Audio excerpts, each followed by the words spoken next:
Okay, let's start with the first question. Correct?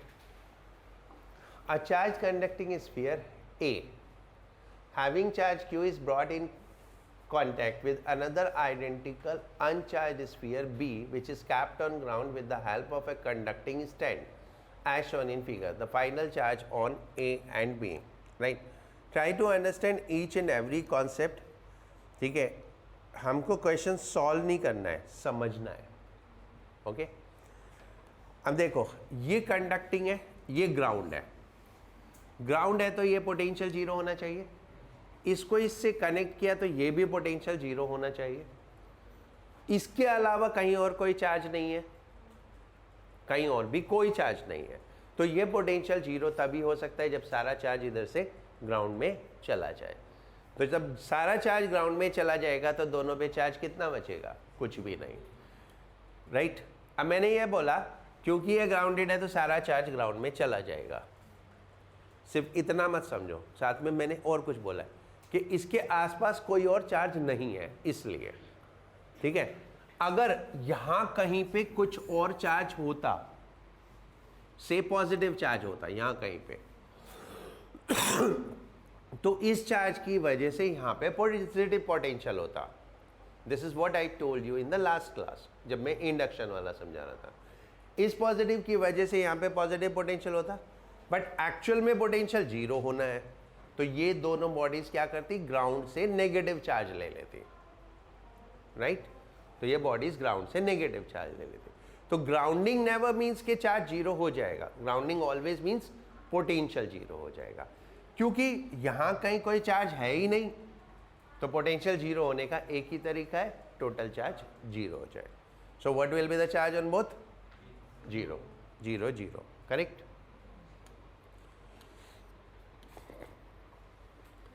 An uncharged plastic sphere is placed. An uncharged plastic sphere is placed on a insulating stand as shown. The plastic sphere is connected to ground with a metallic wire and switch.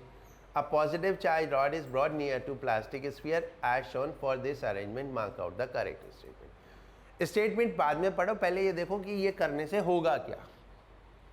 जितना knowledge है उसको use करो. ये करने से इधर negative charge आ जाएगा, इधर पॉजिटिव चार्ज आ जाएगा. क्या चार्ज ग्राउंड से ट्रांजैक्शन होगा चार्ज का? नहीं, ग्राउंड से कोई ट्रांजैक्शन नहीं होगा. क्यों? क्योंकि ये इंसुलेटिंग स्फीयर है, ये डाइलेक्ट्रिक मीडियम है, ये कंडक्टिंग नहीं है. तो रीडिस्ट्रीब्यूशन ऑफ चार्ज तो होगा, बट चार्ज का फ्लो नहीं होगा. राइट? अब इसमें से देख लो, the redistribution of charge take place in sphere. ये गलत. when the switch is closed electron flow from ground, ये भी गलत. only ये. ठीक है, क्योंकि इलेक्ट्रॉन तो फ्लो नहीं होंगे ना, because it is non conducting medium. clear? Third, point charge all having the same magnitude. Point charge all having same magnitude but different nature are placed at the vertices. The dimension of rectangle is same.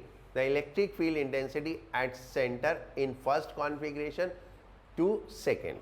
देखो, हर एक charge की वजह से centre पे electric field same होगी, क्योंकि charge equal है और डिस्टेंस भी इक्वल है.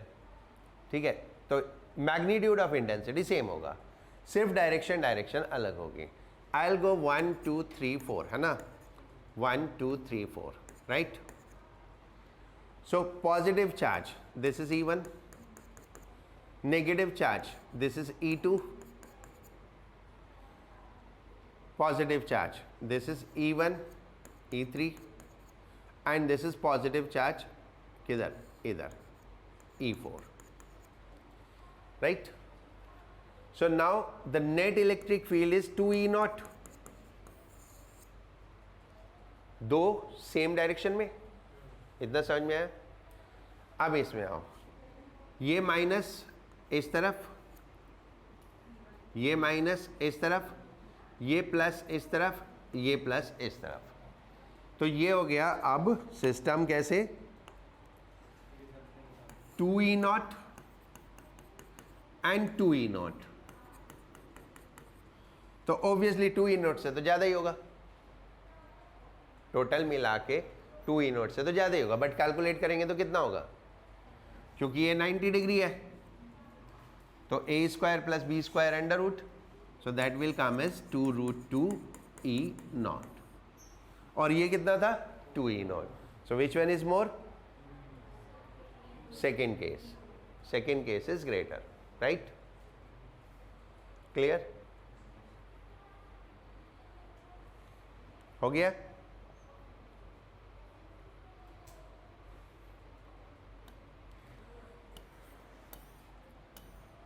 Fourth, the number of electric field lines,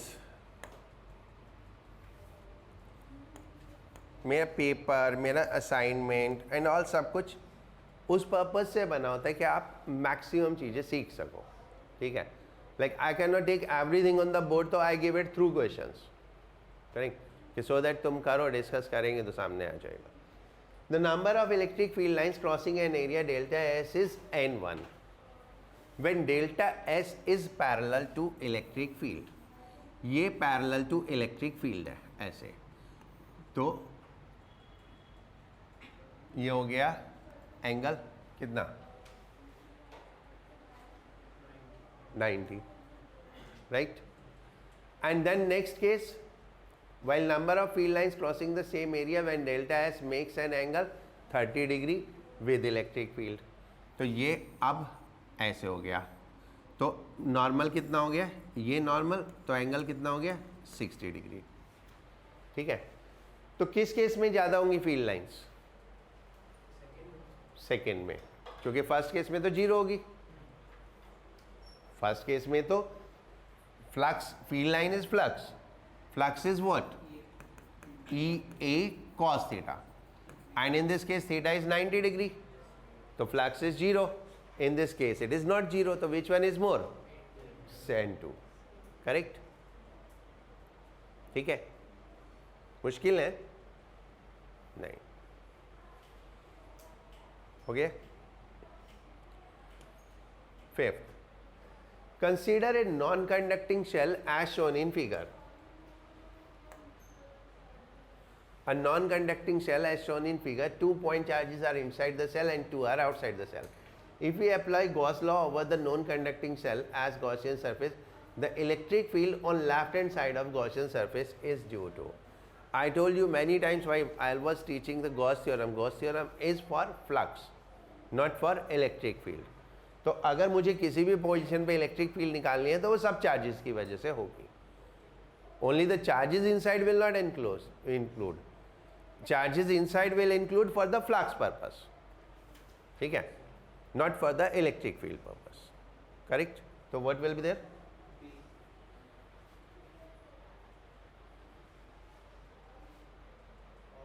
all charges है ना, सेकेंड ऑप्शन, राइट. हो गया. 6. The electric field in a region is given by E is equal to this and E is equal to this, and negative direction for x less than 0 and positive direction for x greater than 0, right.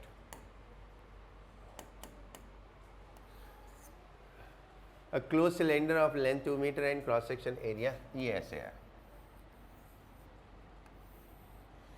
ये origin है, ये electric field की direction positive में positive की तरफ है और negative में नेगेटिव की तरफ है. सो दोनों सरफेस से फ्लक्स पॉजिटिव है, दोनों सरफेस से फ्लक्स बाहर आ रहा है. कितना फ्लक्स बाहर आ रहा है? फ्लक्स इज ई नॉर्मल की डायरेक्शन ये हुई, तो एक सरफेस से E A cos theta, theta कितना? Flux φ1 is equal to φ2 is equal to E A cos 0, ठीक है. तो टोटल फ्लक्स कितना हुआ? 2EA and by Gauss theorem it is Q upon epsilon naught. E is how much? 200. E is how much? 200. Area is how much? 10 power minus 2 आ जाएगा. Q कितना आएगा? 2 2 4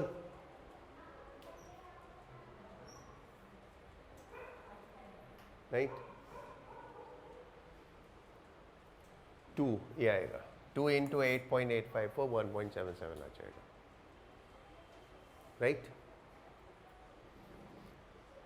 next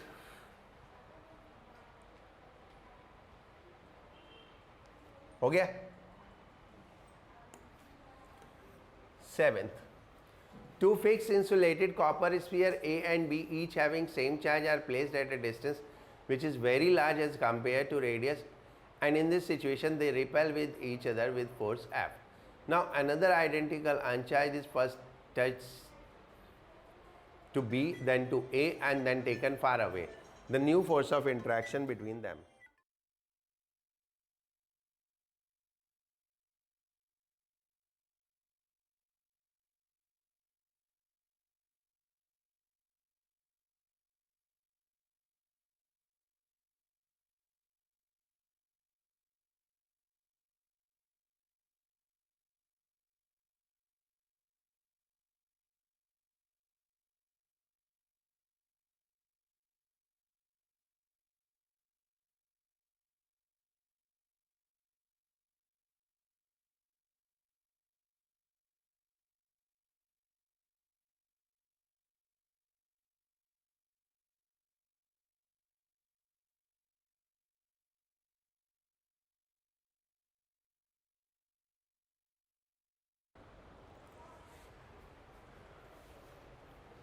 ठीक है. पहले A को B से टच किया तो चार्ज इक्वली डिवाइड हो गया. A पे भी Q/2 और C पे भी Q/2. फिर C को B से टच किया, C पे चार्ज Q/2, B पे Q, तो दोनों का डिवाइड हो गया 3Q/4 हो गया. पहले फोर्स थी KQ²/R², बाद में होगी K, दोनों का प्रोडक्ट कितना हुआ 3/8Q²/R². तो how much is force 3/8F. Right. Next तो खुद ही बता दोगे. एक चार्ज है placed at distance A/2 directly above the centre of square sheet. 3 बार किया है क्वेश्चन, असाइनमेंट में भी था, ठीक है, सब्जेक्टिव में भी था, फिर NCERT में भी था, फिर टेस्ट में भी था. हाँ 3 बार कर चुके. अब चौथी बार यहाँ पे, तो कितना होगा.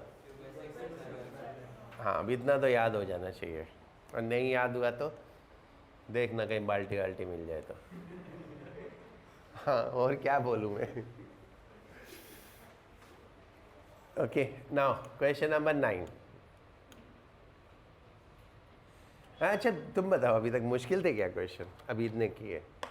ठीक है थोड़ा सा दिमाग लगाना पड़ता है, बट ऐसा तो नहीं है ना कि not manageable. A spherical conducting shell of inner radius R1 and outer radius R2. एक शेल है,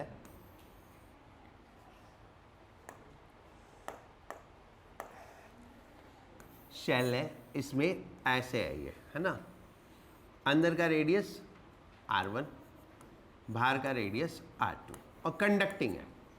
कंडक्टिंग है तो मीन्स ये कंडक्टिंग मीडियम है, ये कंडक्टिंग मीडियम है. Right. Okay conducting shell means. Now a charge Q is placed inside the cell at center. अब हमने यहाँ पे एक चार्ज रख दिया Q. ठीक है. तो ये Q क्या करेगा, अंदर माइनस Q पैदा कर देगा और बाहर प्लस Q. इसकी वजह से यहाँ पे माइनस चार्ज आ जाएगा. वही जो रीडिस्ट्रीब्यूशन ऑफ चार्ज होता है, यहाँ पे माइनस आ जाएगा और बाहर कितना आएगा प्लस. तो क्योंकि कंडक्टिंग सरफेस है तो equal amount of charge induce होगा. कितना होगा माइनस Q एंड बाहर कितना प्लस Q. हमको निकालना है चार्ज डेंसिटीज. तो अंदर वाली सरफेस पे कितना होगा माइनस Q/4πr1². अंदर का surface area, charge density means charge upon surface area. तो अंदर का सरफेस एरिया 4πr1²। बाहर की सरफेस पे चार्ज कितना, प्लस क्यू, तो कितना हो गया, नहीं इसके ऊपर चार्ज था ना क्यू, सॉरी इसके ऊपर एक चार्ज था ऑलरेडी क्यू, तो अब बाहर कितना हो जाएगा, क्यू प्लस क्यू। ये इंडक्शन की वजह से प्लस क्यू और आ गया, तो बाहर चार्ज कितना हो गया, Q plus Q, and radius बाहर का 4πr2², राइट। तो ये हो गया, ओके।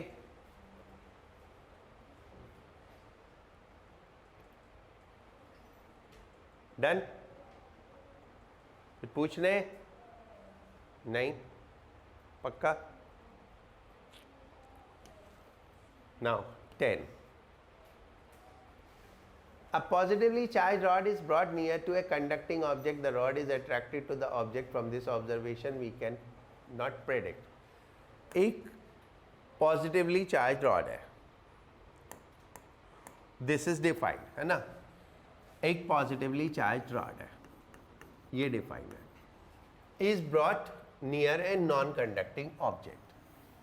ये एक object है, इसके पास लाए, और इसमें क्या हुआ, attraction हुआ। अगर अट्रैक्शन है तो दो चीजें पॉसिबल है, क्या, या तो वो नेगेटिवली चार्ज है या न्यूट्रल है। तो या तो इस पे नेगेटिव चार्ज है या चार्ज है नहीं, दो ही फिनोमिना है, ठीक है। अब ऑब्जर्वेशंस लो। First, a negatively charge rod is brought near to object and the two attract, this shows the object is neutral. What does it mean, अगर पॉजिटिव भी अट्रैक्ट कर रहा है और नेगेटिव भी अट्रैक्ट कर रहा है तो ऑब्जेक्ट तो डिफाइन हो गया क्या, न्यूट्रल। तो ये करेक्ट हो गई, ठीक है, राइट, ये करेक्ट। सेकेंड, क्योंकि नीचे ऑल ऑफ द अबव भी दे रखा है तो सिर्फ इसी पे मार्क मत कर देना, अब सारी चेक करनी पड़ेंगी। Second, a negatively charge rod is brought near to object and to repel. अगर नेगेटिव चार्ज इसको रिपेल करता है तो then it is definitely negative, right. तो then object is negatively charge, ये भी करेक्ट है। अब दो हो गए तो फिर तो answer all of the above हो ही जाएगा, but still let's check the third. A neutral rod is brought near to object and the two attract, यानी अगर न्यूट्रल लाए और फिर अट्रैक्शन हुआ तो इसका मतलब ये नेगेटिवली चार्ज थी, राइट। समझ में आया, अगर न्यूट्रल को ये अट्रैक्ट कर रहा है तो it means it was charged, और चार्ज कौन सा होगा वो तो पहले ही कंक्लूड कर चुके, negative. So this is also correct, right. Done.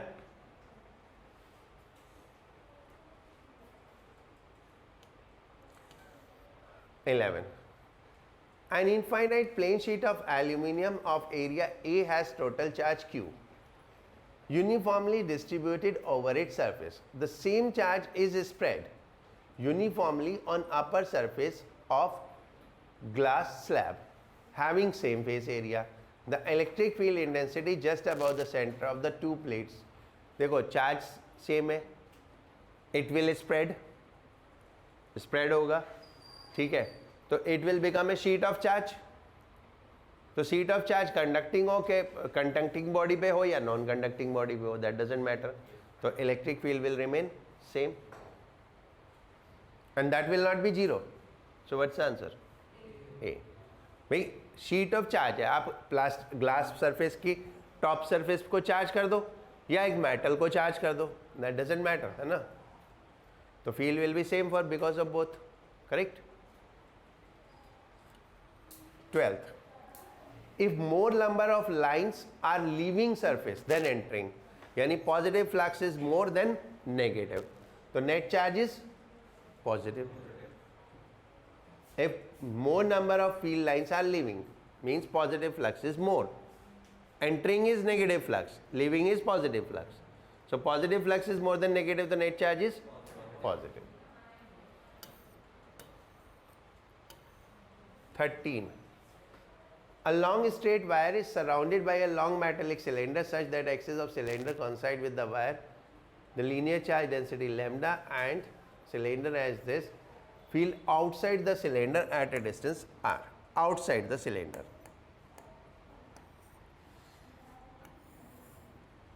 ये अगर लाइन चार्ज है और यहां पे हम किसी पॉइंट पे फील्ड निकालते हैं, तो गॉस थ्योरम लगा के हमने निकाली थी line charge, long line charge, ठीक है, कितना आया था P पॉइंट पे lambda upon 2 pi epsilon naught r. This is what we calculated using the Gauss theorem. Okay, कौन सा है वो था एप्लीकेशन ऑफ गॉस थ्योरम में? Electric field intensity due to infinite line charge, right. अब इसके चारों तरफ एक सिलेंडर है, इसकी डेंसिटी लैम्डा है और इसकी डेंसिटी 2 लैम्डा है. कोई भी पॉइंट आउटसाइड है उसके लिए ये भी एनक्लोज हो जाएगा.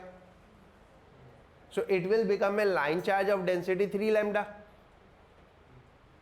लैम्डा इसकी और 2 लैम्डा इसकी, तो टोटल डेंसिटी कितनी हो गई now? 3 lambda. So what will be your answer? 3 lambda upon 2 pi epsilon not. कुछ भी नहीं करना था. मैं गॉस थ्योरम लगा के मैं ऐसे रखूं, ठीक है, गॉस थ्योरम लगा के ऐसे रखूं, ये सिलेंडर हटा दूंगा तो इतना कम हो जाएगा, सिलेंडर लगा दूंगा तो इतना आ जाएगा. क्या बोला? लाइट आई नहीं आई. सही कह रहा था, तो 5.5 ही आएगी.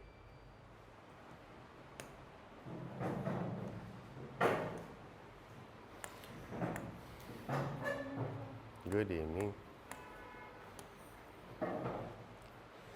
देखो, these are 2 infinite sheets.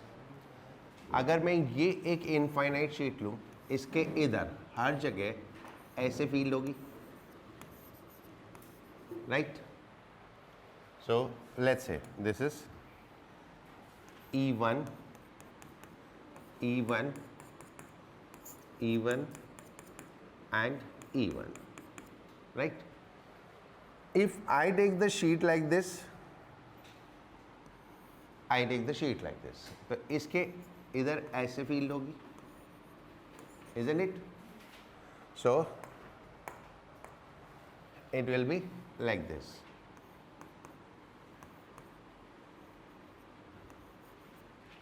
Okay, तो हर क्वाड्रेंट में परपेंडिकुलर है दोनों एक दूसरे के, दोनों फील्ड हर क्वाड्रेंट में एक दूसरे के परपेंडिकुलर है. तो नेट फील्ड कितनी हो जाएगी?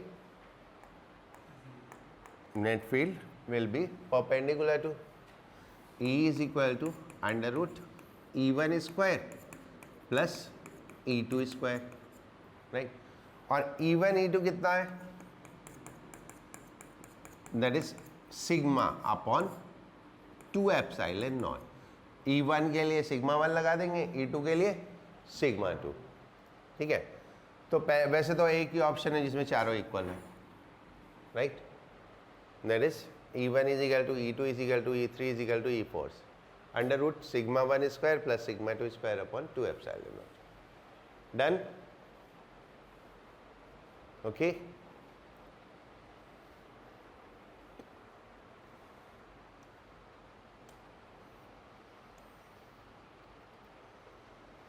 (15) 2-point charges 2q and minus 18q are placed at separation r.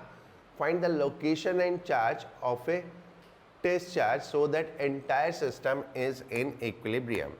पूरा का पूरा system equilibrium में आ जाए, right? So these are the charges. One is 2q, one is minus 18q.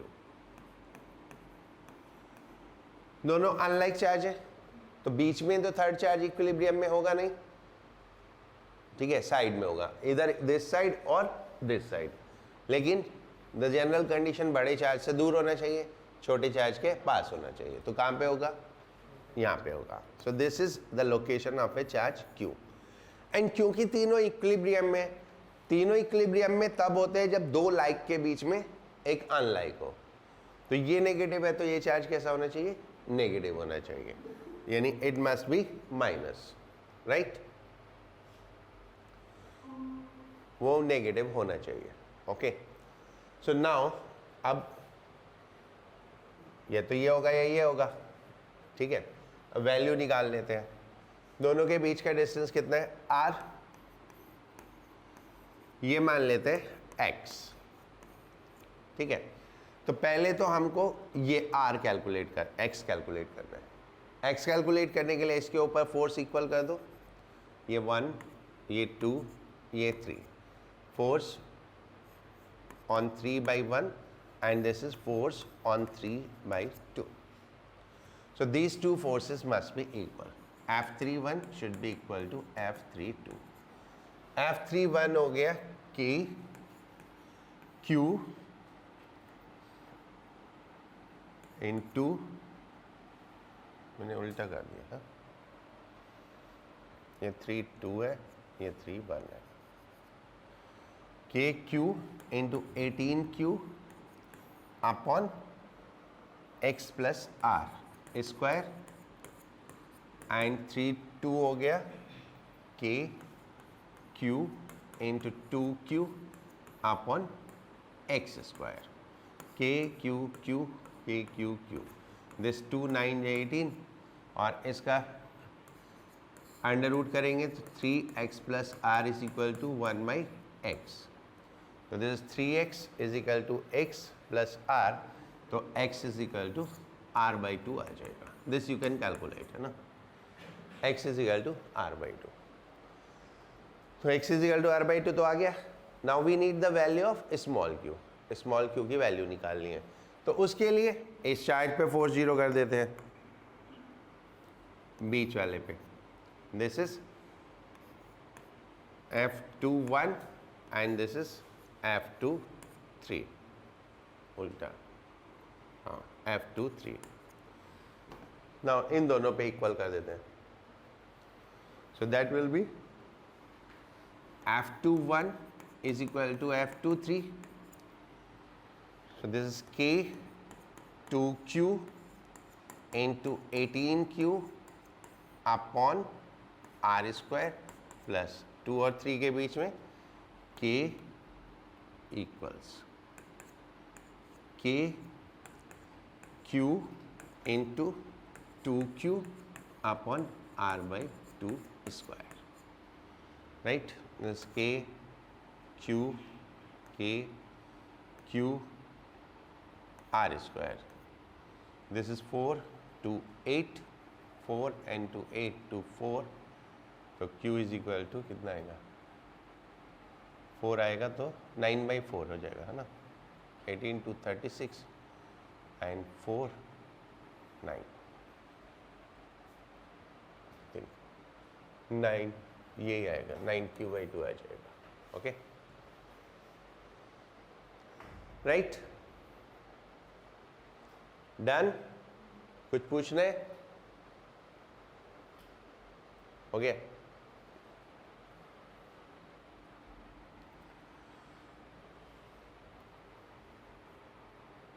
करो. 16. In question number 16, which of the following case the flux crossing the surface is 0?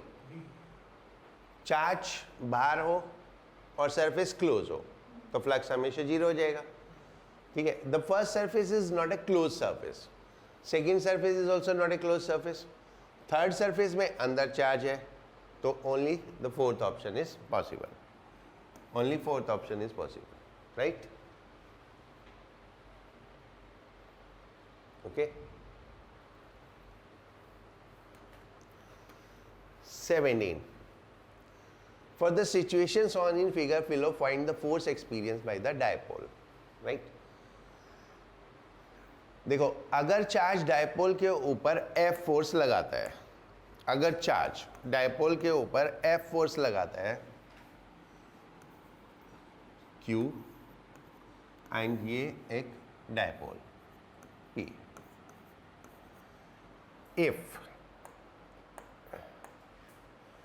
this apply a force F,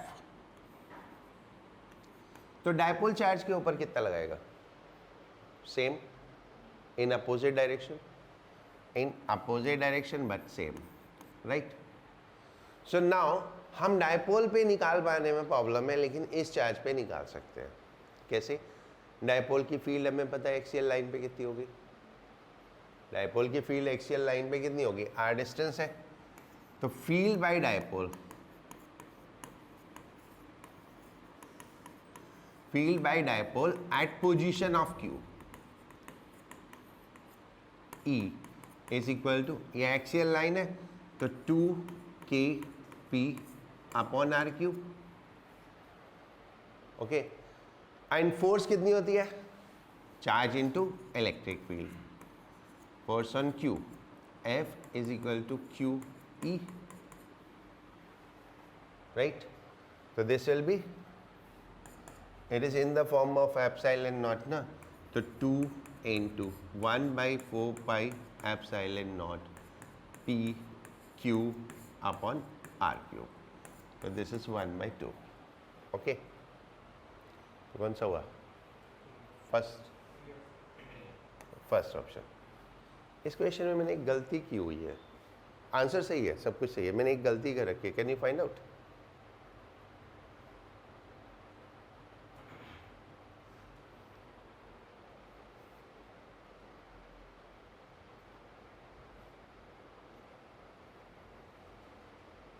बता सकते कोई भी?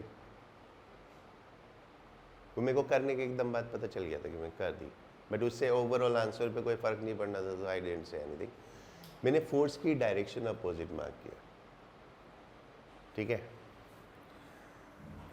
इसमें देखो, dipole अगर ऐसे है तो इस पॉइंट पे फील्ड की डायरेक्शन ये होती है, और इधर ये फील्ड की डायरेक्शन ये होती है, ये एंड नेगेटिव होता है, ये एंड पॉजिटिव होता है, राइट। और इधर फील्ड की डायरेक्शन ये होती है। तो अगर चार्ज पॉजिटिव है और फील्ड की डायरेक्शन ये है, तो फोर्स की डायरेक्शन किधर लगेगी, इस साइड, राइट। तो इसलिए that was the mistake I did, right. ये ऐसे नहीं, ऐसे होगी, ओके।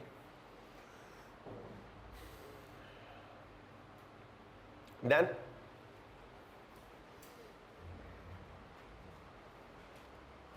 कंप्लीट। इसलिए पूछता हूँ 2 बार, क्योंकि इससे एक बार गया वापस नहीं आता, ठीक है। 18, consider the following procedural step. ये बेसिकली चार्जिंग बाय इंडक्शन के प्रोसेस है। तो सबसे पहला प्रोसेस क्या होता है, एक रॉड को लाओ, है ना, जो चार्ज, जिसको चार्ज करना है उसके पास एक चार्जिंग बॉडी लेके आओ। So which step is that, 4। So I'll mark this, first step is this, है ना। फिर उसके बाद ग्राउंड करते हैं, तो दिस इज सेकेंड स्टेप, है ना। फिर उसके बाद ग्राउंड से कनेक्शन हटा देते हैं, दैट इज दिस, और फिर उसके बाद रॉड को हटा देते हैं, दिस इज 4। तो कैसे कैसे हुआ, 4 1 2 5, दिस वन, राइट। इस सीक्वेंस में काम करेंगे तो हो जाएगा, okay.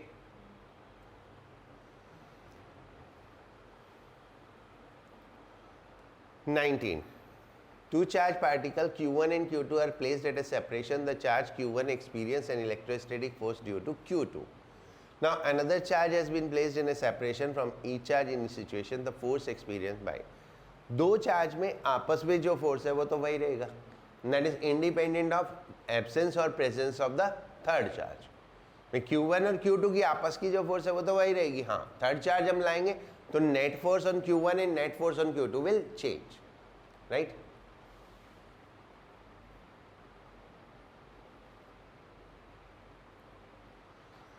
Okay, 20th. Charge is distributed uniformly on the surface of a balloon with a point charge Q inside. The electric force on Q is greatest when it will be always 0. क्योंकि a balloon is a spherical shell. एक spherical shell के अंदर electric field 0, तो अंदर हम कोई charge रखेंगे तो उसके ऊपर फोर्स नहीं लगेगी। तो ये fourth option, it is anywhere inside, the force is 0 everywhere. Done. अब आप मुझे बताओ, मुश्किल था पेपर? नहीं था ना?